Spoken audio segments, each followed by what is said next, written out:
Big boss 19 में नेता बनकर कॉन्टेस्टेंट की क्लास लगाएंगे सलमान खान। डेट भी कर दी अनाउंस। कपिल शर्मा ने अपने ही करीबी दोस्त को दिखाया शो से बाहर का रास्ता। अर्जुन बिजलानी संग इंटीमेट सीन में क्यों रोने लगी थीं कनिका मान। बांग्लादेशी एक्ट्रेस भारत में कर रही थी बड़ा फर्जीवाड़ा, पुलिस ने निकाल दी हेकड़ी। कास्टिंग काउच से परेशान होकर बॉलीवुड छोड़ना चाहती थी एक्ट्रेस, अब किया खुलासा। खबरों में आगे आपको बताएंगे लंदन में उर्वशी रौतेला के साथ हो गया बड़ा कांड। करीना कपूर की वो डिमांड जिसे पूरा ही नहीं कर पाए करण जौहर, और 12 साल छोटी हसीना से इश्क फरमा कर ट्रोल हुए सिद्धार्थ मल्होत्रा, और संपत्ति विवाद के बीच करिश्मा कपूर ने उठाया बड़ा कदम। नमस्कार दोस्तों, आपने देखना शुरू कर दिया है टॉप 10 बॉलीवुड हेडलाइंस। खबरों में आगे अभी बहुत कुछ इंटरेस्टिंग है, आप वीडियो के अंत तक हमारे साथ बने रहिए। चलिए इन्हीं खबरों को अब हम आपके सामने विस्तार से रखते हैं। सलमान खान ने बिग बॉस 19 का प्रोमो अपने इंस्टाग्राम अकाउंट पर शेयर किया है। प्रोमो में सलमान वाइट कुर्ता और उस पर हाफ जैकेट पहनकर नेता बने दिखाई दे रहे हैं। उनके सामने एक माइक भी लगा हुआ है जिसमें वो कहते हैं कि दोस्तों और दुश्मनों हो जाओ तैयार, क्योंकि इस बार घर वालों की सरकार, बहुत सारा फन होने वाला है। तो इसीलिए इस साल बिग बॉस आएंगे जियो हॉटस्टार और कलर्स पर। साथ ही बिग बॉस 19 का ये प्रोमो शेयर करते हुए सलमान ने कैप्शन में लिखा कि लौट आया हूं मैं लेके बिग बॉस का नया सीजन, और इस बार चलेगी घर वालों की सरकार। देखिए बिग बॉस 19 24 अगस्त से सिर्फ जियो हॉटस्टार और कलर्स टीवी पर। आपको बता दें कि इससे पहले सलमान ने शो से अपना एक पोस्टर भी शेयर किया था जिसमें वो कैमरे की तरफ पीठ करके हाथ जोड़े हुए नजर आ रहे हैं। उनके आगे जनता की भीड़ दिख रही थी। इसे देखकर यूजर्स कयास लगाने लगे थे कि यह दबंग 4 का पोस्टर है। वहीं अब सलमान खान की इस पोस्ट से कंफर्म हो गया है कि असल में यह बिग बॉस 19 से ही जुड़ा हुआ था। कपिल शर्मा का comedy show the great Indian Kapil show OTT platform Netflix पर प्रसारित होता है। कपिल शर्मा के साथ इस शो में कृष्णा, अभिषेक, किकू शारदा, सुनील ग्रोवर और राजीव ठाकुर दिखाई दे रहे हैं। हालांकि पिछले कुछ वक्त से राजीव ठाकुर शो में नहीं हैं। अब राजीव ने खुद इस मामले में अपना रिएक्शन दिया है। उन्होंने हाल ही में एक इंटरव्यू के दौरान शो में ना नजर आने के पीछे की वजह बताई है। उन्होंने कहा कि उनके लिए शो कुछ ज़्यादा ऐसा हो गया था कि उसमें उनके लिए कुछ स्कोप नहीं था, साथ ही उनकी डेट्स भी मैच नहीं हो रही थी। ऐसे में उन्होंने शो छोड़ दिया है। पिंक विला को दिए इंटरव्यू में राजीव ठाकुर ने कहा, कोई भी इतने बड़े शो से ब्रेक नहीं लेता है, जाहिर सी बात है शो से निकाला गया होगा। उसके बाद उन्होंने कहा डेट्स का इशू था और वो बीच बीच में मुझे बुला रहे थे। पहले से भी मेरे कुछ कमिटमेंट्स थे जिन्हें मैं तोड़ना नहीं चाहता। राजीव ने कहा कि उन्हें केवल 55 मिनट का शो देना होता था जिसमें सुनील ग्रोवर, कृष्णा और कपिल इन सभी को अपने स्किट्स परफॉर्म करने होते हैं, साथ ही गेस्ट भी होते हैं। तो केवल 55 मिनट में इतना कुछ करना था। ऐसे में मेरे लिए स्पेस बहुत कम हो गया था। गुड्डन तुमसे ना हो पाएगा। इससे पॉपुलैरिटी हासिल करने के बाद कनिका मान ने ओटीटी की तरफ रुख किया। कनिका को रूहानियत वेब सीरीज में अर्जुन बिजलानी संग इश्क फरमाते हुए देखा गया था। ओटीटी प्लेटफॉर्म प्राइम वीडियो पर इस सीरीज के पहले सीजन को 2022 में रिलीज किया गया था। वहीं दूसरे सीजन का प्रीमियर 2022 जुलाई में हुआ था। इस सीरीज में अर्जुन और कनिका के बीच काफी इंटीमेट सीन्स देखने को मिले थे। हालांकि इन सीन्स को करने में कनिका की हालत खराब हो गई थी और वो सेट पर रोने लगी थी। अपने हालिया इंटरव्यू में कनिका ने कहा कि जब मैं रोने लगी तो अर्जुन बिजलानी ने काफी उनको शर्मिंदगी महसूस होने लगी। ऐसे में वो सेट छोड़कर चले गए। दरअसल उन्हें लगा कि कनिका उनकी वजह से अनकंफर्टेबल फील कर रही हैं। कनिका ने आगे कहा कि इंटीमेट सीन को शूट करते हुए मैं रोई थी क्योंकि मुझे असहज महसूस हो रहा था। कई लोग सेट पर होते हैं, हालांकि ऐसे सीन को शूट करते वक्त लोगों की संख्या कम कर दी जाती है। इसके बाद भी मुझे अजीब सा महसूस हुआ और मैं रोने लगी। उनसे मैंने कहा कि इस सीन को अब शूट नहीं करते हैं। एक्ट्रेस शांता पॉल, जो बांग्लादेश के बारीसाल की रहने वाली हैं, पिछले काफी वक्त से कोलकाता में रह रही थीं। हाल ही में पुलिस ने उन्हें भारत के फर्जी आधार और वोटर कार्ड के साथ गिरफ्तार कर लिया है, जिसके बाद उन्हें अदालत में भी पेश किया गया। फिलहाल अदालत ने उन्हें 8 अगस्त तक पुलिस हिरासत में रखने का आदेश दिया है। आपको बता दें कि शांता पॉल ने ग्लैमर वर्ल्ड में कदम मॉडलिंग के जरिए रखा था। शांता ने शुरुआती दिनों में फ्रेश लुक मॉडल हंट प्रतियोगिता जीती थी, जिसके बाद मॉडलिंग के लिए उनकी राह खुली और फिर शांता ने साल 2019 मिस एशिया ग्लोबल प्रतियोगिता में हिस्सा लिया। इसमें 24 देशों ने भाग भाग लिया था, जिनमें से शांता ने टॉप 5 में अपनी जगह बनाई थी और मिस ब्यूटीफुल आइज का खिताब जीता था। इसके बाद शांता पॉल ने कई नेशनल और इंटरनेशनल फैशन शोज में रैंप वॉक की, फिर एक्टिंग में कदम रखा। शांता अभी तक कई टीवी कमर्शियल एड्स कर चुकी हैं।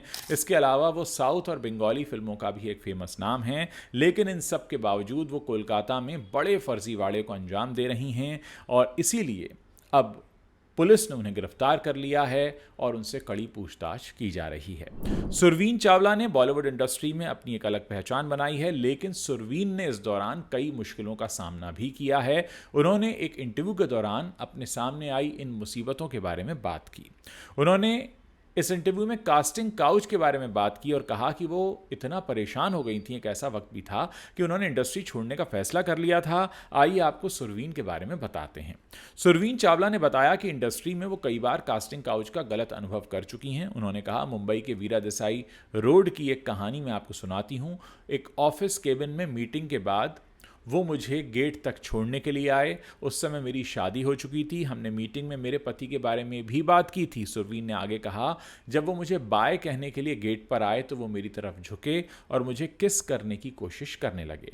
मुझे उन्हें पीछे धकेलना पड़ा। मैं चौंक गई। उनसे पूछा कि आप क्या कर रहे हैं। उसके बाद मैं वहाँ से चली गई। सुरवीन ने एक इंटरव्यू में बताया कि एक समय था जब कास्टिंग काउच का ट्रेंड था, जिसकी वजह से उन्होंने कई सारे प्रोजेक्ट्स खो दिए थे, क्योंकि सुरवीन कहती हैं उनमें ना कहने की हिम्मत नहीं थी। वो दौर बहुत मुश्किल था क्योंकि उन्हें चुपचाप बैठना पड़ता था और ये सोचने लगी थी कि मैं ये नहीं कर सकती हूँ और मैं ये करने नहीं आई हूँ।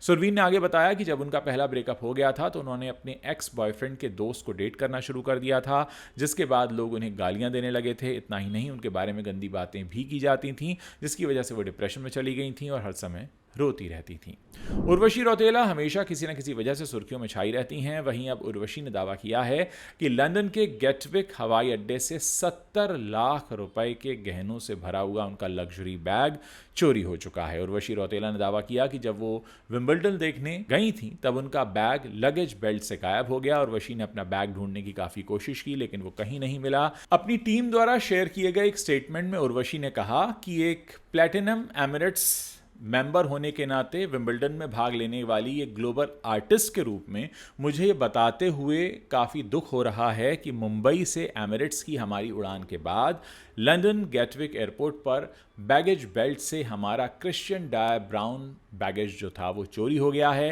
ये पहला मौका नहीं है जब उर्वशी ने चोरी का आरोप लगाया है। इस महीने की शुरुआत में उर्वशी की मां मीरा रौतेला ने अपनी बेटी की पूर्व मैनेजर वेदिका प्रकाश शेट्टी पर 2015 से 2017 तक के टेन्योर के दौरान चोरी और दुर्व्यवहार का आरोप भी लगाया था।